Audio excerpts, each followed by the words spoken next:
Ladies and gentlemen, happy Saturday to you all. Keith here from Command the Hoops Celtic. If this is your first time tuning into the channel, please do press that subscribe button below. It helps the channel grow. A thumbs up or a comment below will be appreciated on the video.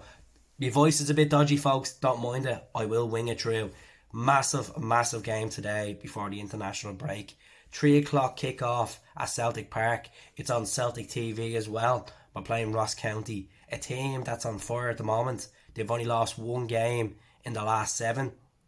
They're 6th place in the league and they're pushing for the top 4. Ross County, this is a team that I predicted to go down at the start of the season, and they're flying. They're flying the air. Because the last time Celtic played them, they were down the bottom. And look at the change Malcolm McCoy has adapted to that team since January. Unbelievable. Absolutely unbelievable. When we played them at Dingwall back in December, we got that result, that iconic header from Anthony Ralston in the 96th minute.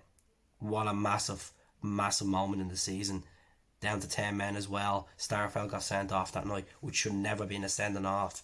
But we played them already at Celtic Park in the earlier parts of the season, and we beat them 3-0. So it's not going to be a walk in the park today. The good news is David Turnbull is available for selection.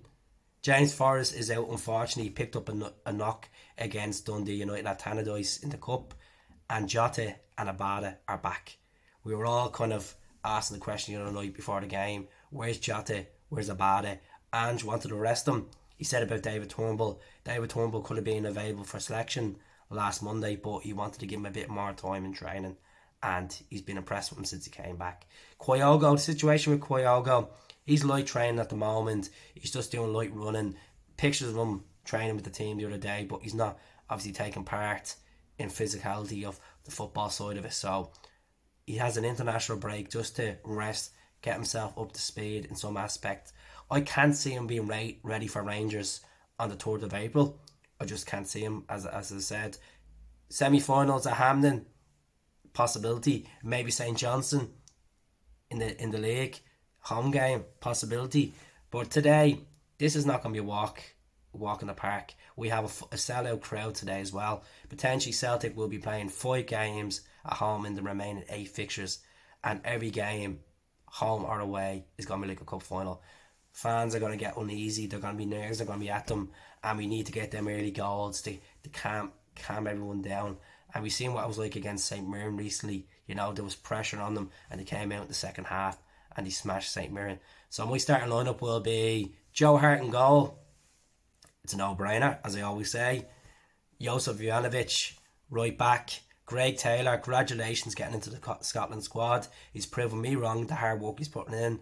Left back, Starfelt, Carter Vickers. Carter Vickers made his debut against Ross County and he scored an absolute cracker. So Carter Vickers be in the mix. There's reports saying that he's very happy with Celtic and he's looking for a move to Celtic. I don't know how true it is, but I will be looking more into it in the next couple of days for you yourselves. Defensive midfield will have to be Callum McGregor. He could play Beaton in there.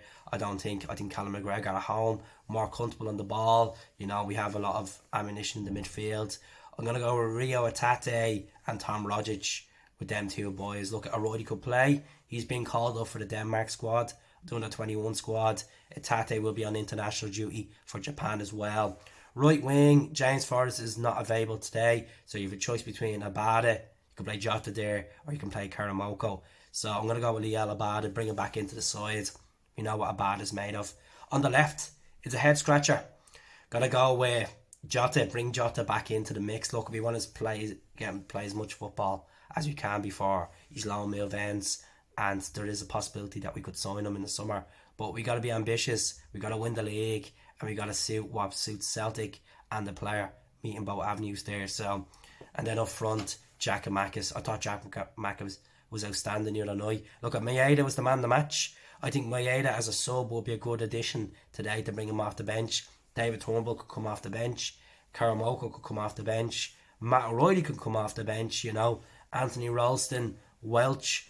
We have some decent players in there. Julian probably on the bench. We won't see much of Julian. So my score predictions for today, I'm going to fancy 3-1 Celtic. I just think Ross County have been scoring recently. I think they will score against us, and I hope they don't. I'm going to say 3-1. I'm going to fancy Atate scoring today. Giacomakis scoring. And I'm going to fancy Abada getting one. I can fancy two Jota assists as well in there as well. So let's see what happens. Let's put the pressure on Rangers. At the end of the day, we shouldn't be focusing on any other teams, but if we can extend that gap to 6 points and they're coming back from Belgrade, you never know. You never know in football, especially going into the international break. The bragging rights going into that derby will be class. Absolutely class. So subscribe to the channel. I will be back for post-match reaction later on, and I hope you all have a fabulous day. If you're going to the game, going to the pub, whatever you're up to, hell, take care. Up the Celts.